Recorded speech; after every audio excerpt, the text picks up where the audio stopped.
গুচ্ছের বিজ্ঞান ইউনিটে ৪০ নম্বরের বেশি পেলেন কতজন? গুচ্ছভুক্ত ২৪ বিশ্ববিদ্যালয়ের ২০২৩-২৪ শিক্ষাবর্ষের ক ইউনিটের ভর্তি পরীক্ষার ফলাফল প্রকাশ করা হয়েছে। ভর্তি পরীক্ষায় ৪০ কিংবা তার চেয়ে বেশি নম্বর পেয়েছেন ১৬,০০০-এর বেশি শিক্ষার্থী। এছাড়া ভর্তি পরীক্ষায় সর্বোচ্চ ৭৭.২৫ নম্বর পেয়েছেন রেদওয়ানুল হক মারুফ। মঙ্গলবার ৩০শে এপ্রিল যশোর বিজ্ঞান ও প্রযুক্তি বিশ্ববিদ্যালয়ে এক সংবাদ সম্মেলনে আনুষ্ঠানিকভাবে ফলাফল প্রকাশ করা হয়। এবার ক ইউনিটের ভর্তি পরীক্ষায় পাশ করেছেন ৫০,৭৬০ জন। প্রাপ্ত ফলাফলে দেখা গেছে, এবারের পরীক্ষায় সর্বনিম্ন নম্বর -১৮.৭৫। তবে এই নম্বর কে পেয়েছেন তা জানা যায়নি।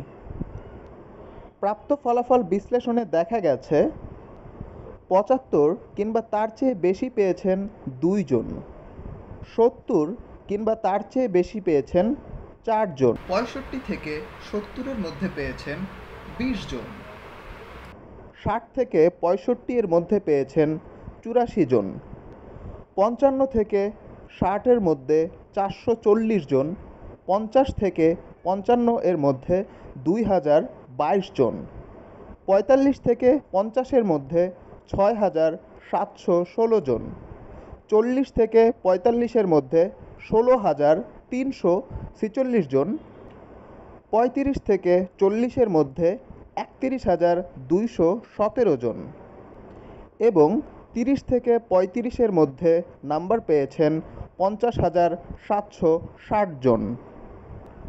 এবার ক ইউনিটে মোট আবেদন করেছিলেন ১,৭০,৫৯৯ জন। এদের মধ্যে পরীক্ষায় অংশগ্রহণ করেছেন ১,৪৯,৩৮৯ জন।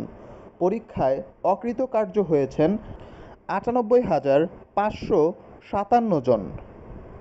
৮৪ জনের খাতা বাতিল করা হয়েছে, আর পরীক্ষায় অনুপস্থিত ছিলেন ২১,২০৮ জন।